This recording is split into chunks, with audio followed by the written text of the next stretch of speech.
কোনো প্রকার চালের গুঁড়া ছাড়াই তুলার মতন নরম তুলতুলে চমচম পিঠা। সুপ্রিয় দর্শকগণ, আসসালামু আলাইকুম।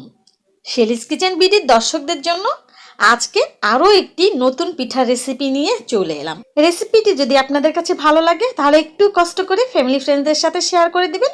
প্রথমে আমি ভেতরের পুরটা রেডি করে করব।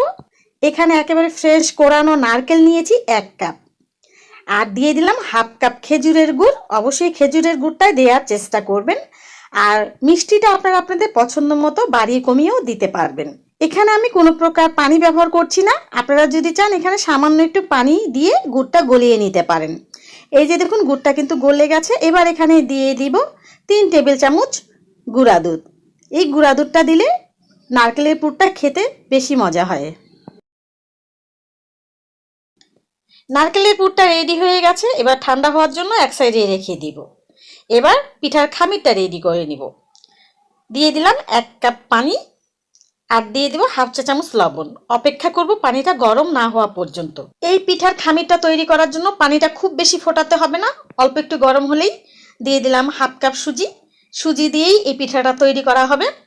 এবার নেড়ে চেড়ে আমি একটা শক্ত খামির তৈরি করব।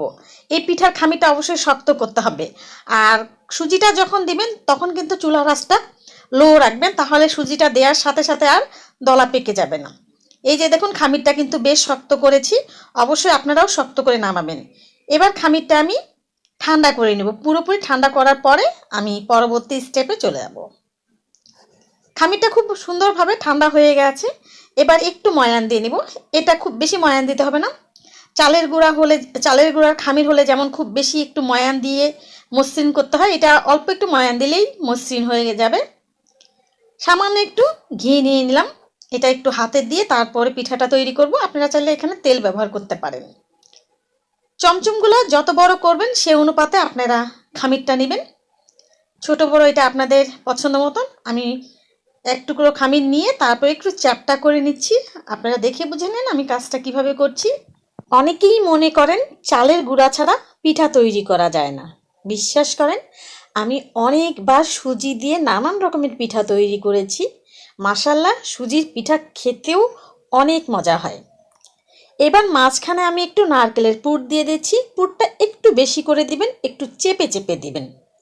তারপরে মুখটা সিল করে দিচ্ছি, দিয়ে চমচমের শেপ করে নিব। এই পিঠাটা আপনারা যে কোনো শেপে করতে পারেন। আমি চমচমের শেপ করেছি বলে চমচম পিঠা। এই যে দেখুন, এইভাবে সবগুলো পিঠা আমি তৈরি করে নিব। সবগুলো পিঠা আমার তৈরি করা হয়ে গেছে। এবার পানির ভাপ দিয়ে নিব। একটি রাইস কুকারের পাতিলে পানি দিয়েছি, উপরে একটা স্ট্রেনার দিয়ে দিলাম। সামান্য একটু তেল ব্রাশ করে দিব, এতে করে পিঠাগুলো আর লেগে যাবে না। এবার সবগুলো পিঠা দিয়ে আমি মিডিয়াম আঁচে ভাপ দিব। এটা কিন্তু 5 থেকে 10 মিনিট এর মধ্যেই কিন্তু পিঠাটা সেদ্ধ হয়ে যায়। 10 মিনিটও লাগে না, 10 মিনিটের আগেই কিন্তু পিঠাটা সেদ্ধ হয়ে যায়। তারপরও আমি 10 মিনিট পর পিঠাটা নামিয়ে নিয়েছি। এবার ঢাকনা দিয়ে দেব। ঢাকনাতে যদি কোনো ছিদ্র থাকে ছিদ্রটা অবশ্যই বন্ধ করে দিতে হবে। অপেক্ষা করব 10 মিনিট। 10 মিনিটে পিঠাগুলো খুব সুন্দরভাবে সেদ্ধ হয়ে গেছে। এবার পিঠাগুলো আমি নামিয়ে নিব। এবার এখানে এই শুকনো নারকেলের গুঁড়াটা ব্যবহার করব। এটা যে কোনো সুপার শপ অথবা মুদির দোকানে পেয়ে যাবেন। আপনারা যদি চান এই নারকেল গুঁড়াটা বাসায়ও করে নিতে পারেন। নারকেলটা কুড়িয়ে নিয়ে শুকিয়ে নিয়ে তারপর ব্লেন্ডারে একটু গুঁড়া করে নেবেন। আমার চ্যানেলে আর পেজে বেশ কিছু পিঠা রেসিপি দেওয়া আছে। আলহামদুলিল্লাহ, রেসিপিগুলোতে আমি অনেক ভালো সাড়া পেয়েছি। আপনারা যারা ইউটিউব থেকে দেখছেন, এই ভিডিও ডেসক্রিপশন বক্সে সবগুলো পিঠার লিঙ্ক আমি দিয়ে দেবো, আপনারা চাইলে দেখে নিতে পারেন। যারা ফেসবুক থেকে দেখছেন কমেন্টে একটু চেক করবেন, কমেন্টে আমি পিঠার রেসিপি লিঙ্কগুলো দিয়ে দেবো।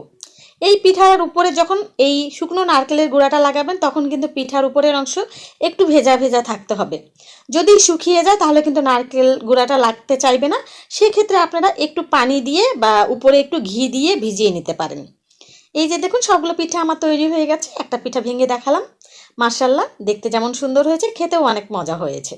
আজকে তাহলে এই পর্যন্ত। সবাই ভালো থাকবেন। আল্লাহ হাফেজ।